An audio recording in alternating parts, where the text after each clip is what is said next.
नमस्कार। आज दिन भर की खबरों को लेकर सहारा हरियाणा में मैं आपके साथ हूं अलका कथूरिया। तो आइए खबरों को विस्तार से जानने से पहले नजर डालते हैं आज की हेडलाइंस पर। एक बार फिर रोहतक शहर को सैनिटाइज करने के लिए नगर निगम मेयर मनमोहन गोयल ने दी हरी झंडी। दिल्ली से आई मशीन करेगी शहर को सैनिटाइज। अखिल भारतीय किसान सभा ने किसान विरोधी अध्यादेशों की प्रतियां जलाकर किया विरोध प्रदर्शन। प्रदेश की भाजपा सरकार द्वारा अनुसूचित जाति वर्ग के साथ हर क्षेत्र में कर रही है सौतेला व्यवहार, कहा विक्रम डुमोलिया ने। जींद के नागरिक अस्पताल से फरार कोरोना का पॉजिटिव शख्स जुलाना में गिरफ्तार। जींद रोहतक रोड पर ढाबे में ट्रक ड्राइवर के साथ हुई मारपीट, मौके पर मौत। नारनौंद में सेवा भारती शाखा ने 11 आयुर्वेदिक औषधियों से तैयार आयुष काढ़े का वितरण किया शुरू। नारनौंद में सोनाली फोगाट को गिरफ्तार करने की मांग को लेकर कर्मचारियों ने दिया धरना। खबरें अब विस्तार से। कोरोना के बढ़ते मामलों को देखते हुए एक बार फिर से रोहतक शहर को सैनिटाइज करने का काम शुरू कर दिया गया है। दिल्ली से आई नई मशीन को नगर निगम मेयर मनमोहन गोयल ने हरी झंडी दिखाकर रवाना किया। मेयर गोयल ने बताया कि कोरोना के संकट को देखते हुए तीसरी बार रोहतक शहर को सैनिटाइज करने का काम शुरू किया गया है। शुरुआती दौर पर सभी बाजारों को और उसके बाद कोशिश की जाएगी कि गली मोहल्लों को भी सैनिटाइज किया जाए। साथ ही मेयर ने जिला वासियों से अपील करते हुए कहा कि आपदा की इस घड़ी में सरकार और प्रशासन द्वारा तय किए गए नियमों की पालना करें और सोशल डिस्टेंसिंग का पालन करें और साथ ही मास्क जरूर लगाएं। आज नगर निगम की द्वारा रोहतक में सैनिटाइजेशन का तेजी से अभियान फिर शुरू किया जा रहा है। उसके लिए मशीनों का इंतजाम किया गया है और उसी संदर्भ में एक मशीन गाड़ी के ऊपर रखा है। इसमें 2 नोजल हैं और ये कारपोरेशन को दुरानी के द्वारा चैरिटी पर दी गई है। मैं उनका भी आभार प्रकट करता हूँ कि उन्होंने इस प्रकार का शहर को इस कोरोना नाम की बीमारी से मुक्त रखने के लिए एक बहुत अच्छा स्टेप किया है। अखिल भारतीय किसान सभा ने आज केंद्र सरकार द्वारा लागू किए गए किसान विरोधी अध्यादेशों और आवश्यक वस्तु अधिनियम में संशोधन के खिलाफ शीला बाईपास चौक पर एकत्रित होकर अध्यादेशों की प्रतियां जलाकर अपना विरोध दर्ज करवाया। इसके साथ ही केंद्र सरकार द्वारा प्रस्तावित बिजली संशोधन एक्ट की आड़ में निजीकरण करने का कड़ा विरोध किया। विरोध कार्रवाई के बाद स्थानीय जसबीर स्मारक में किसान सभा ने जिला कमेटी की बैठक हुई और आगामी 15 जून को ट्यूबवेल कनेक्शन जारी करवाने और अन्य मांगों को लेकर ज्ञापन सौंपने की योजना बनाई गई। बैठक की अध्यक्षता जिला प्रधान प्रीत सिंह ने की। अखिल भारतीय किसान सभा जिला सचिव सुमित सिंह ने कहा कि आज किसान सभा के आह्वान पर देश भर में केंद्र सरकार द्वारा किसानों पर थोपे गए अध्यादेशों की प्रतियां जला रोष प्रकट किया गया। देश का किसान ना तो इन दोनों अध्यादेशों के पक्ष में है और ना ही केंद्र सरकार द्वारा अभी हाल ही में फसलों के एमएसपी में कोई वृद्धि की गई उससे संतुष्ट है। डॉक्टर अंबेडकर मिशनरीज विद्यार्थी एसोसिएशन के अध्यक्ष विक्रम सिंह डुमोलिया ने पत्रकार वार्ता करते हुए कहा कि हरियाणा प्रदेश में बीजेपी की सरकार द्वारा अनुसूचित जाति वर्ग के साथ सौतेला व्यवहार हो रहा है। मुख्यमंत्री मनोहर लाल ने अनुसूचित जाति वर्ग के अधिकारों की तरफ से आंखें बंद कर रखी हैं कि हरियाणा प्रदेश के अंदर 20 प्रदेश स्तरीय विश्वविद्यालय हैं, लेकिन हरियाणा प्रदेश में चल रही भारतीय जनता पार्टी ने अनुसूचित जाति वर्ग से एक भी रजिस्ट्रार नहीं लगाया, एक भी कुलपति नहीं लगाया और एक भी परीक्षा नियंत्रक और सभी मुख्य पदों के ऊपर विश्वविद्यालयों में सामान्य जाति विशेष के लोग बैठाए गए हैं, जो कि शिक्षण संस्थान में अपने आप में जातिवाद और उत्पीड़न का ये अनुसूचित जाति वर्ग के ऊपर बहुत ही बड़ा गंभीर विषय है, जिससे पूरे प्रदेश के बुद्धिजीवी वर्ग में आक्रोश है। और इस विषय के ऊपर हम आपको बताना चाहते हैं कि किस प्रकार दमनकारी नीति पूरे प्रदेश के अंदर चल रही है, क्योंकि जब प्रदेश स्तरीय विश्वविद्यालयों में ये हाल है तो आप अन्य विभागों का अंदाजा आसानी से लगा सकते हैं। इस प्रदेश के अंदर इसके अलावा 34 विश्वविद्यालय कुल बनते हैं, जिसके अंदर प्राइवेट यूनिवर्सिटी है, उसमें एक बाबा मस्तनाथ यूनिवर्सिटी रोहतक भी आती है। फॉर एग्जाम्पल है, उसके अंदर भी कुलपति, कुलसचिव और परीक्षा नियंत्रक और डीन ये सभी सामान्य वर्ग से आते हैं। तो इससे साबित होता है कि हरियाणा प्रदेश के सभी विश्वविद्यालय में अनुसूचित जाति वर्ग के बुद्धिजीवियों का दमन, शोषण और प्रतिनिधित्व व्यापक स्तर पर यानी कि अनदेखी की जा रही है इनकी, और जिसका परिणाम इनको शीघ्र भुगतना पड़ेगा। क्योंकि डॉक्टर अंबेडकर मिशनरीज विद्यार्थी एसोसिएशन ने एक दलित महापंचायत अगले हफ्ते बुलाई है, जो संवैधानिक लड़ाई के लिए रोडों के ऊपर उतरने से भी गुरेज नहीं करेगी।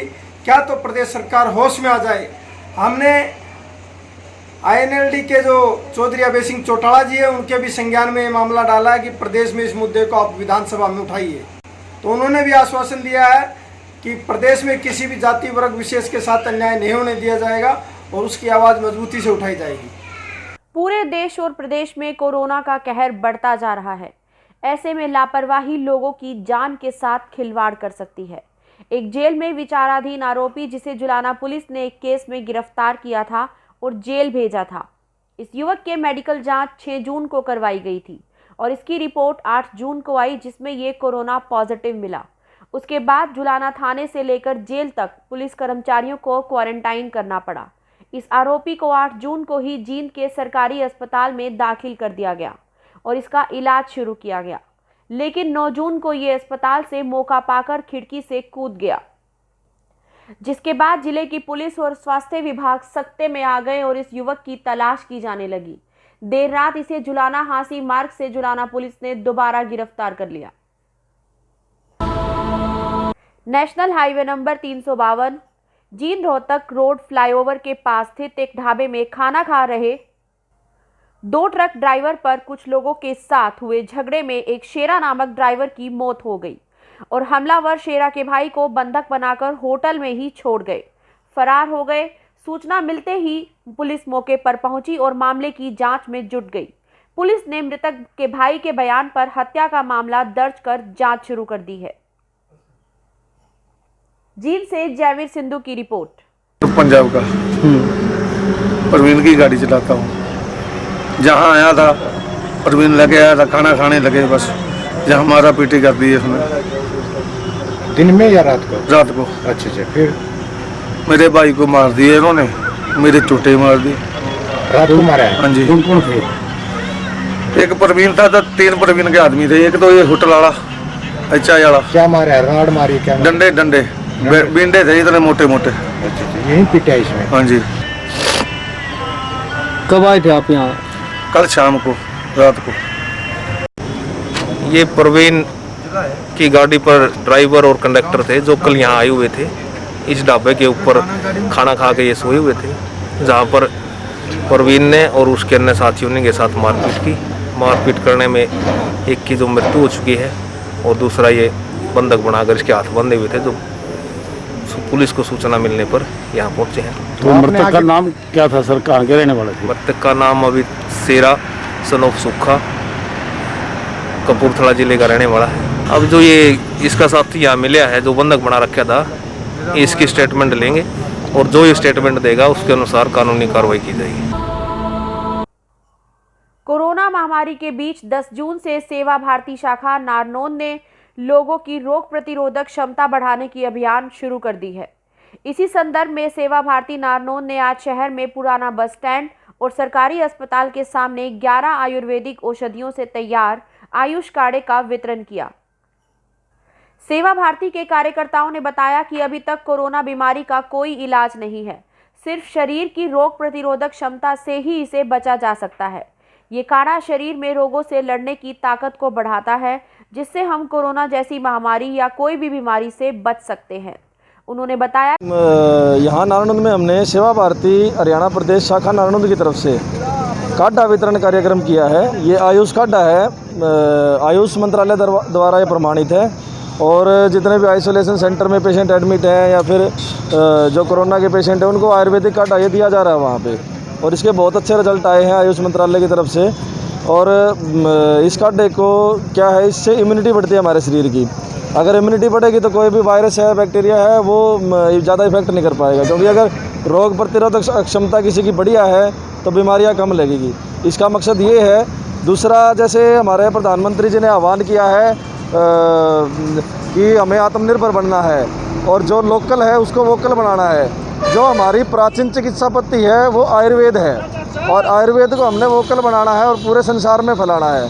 जी, आज जो ये कार्यक्रम हो रहा है, ये सेवा भारती के माध्यम से आयुष काढ़ा लोगों को पिलाया जा रहा है, जिससे अपने शरीर की रोग प्रतिरोधक क्षमता बढ़ती है और शरीर सभी प्रकार के रोगों से अपने शरीर का बचाव करता है। ये काढ़ा पीने से नेचुरल अपने शरीर के अंदर ऐसी ताकत आ जाती है कि कोई बीमारी हमें छू भी नहीं सकती। नारनौंद की मार्केट कमेटी परिसर में सर्व कर्मचारी संघ और मार्केट कमेटी नारनौंद के कर्मचारियों ने आज धरना दिया। धरने की अध्यक्षता मार्केट कमेटी सचिव राजेंद्र सिंह द्वारा की गई।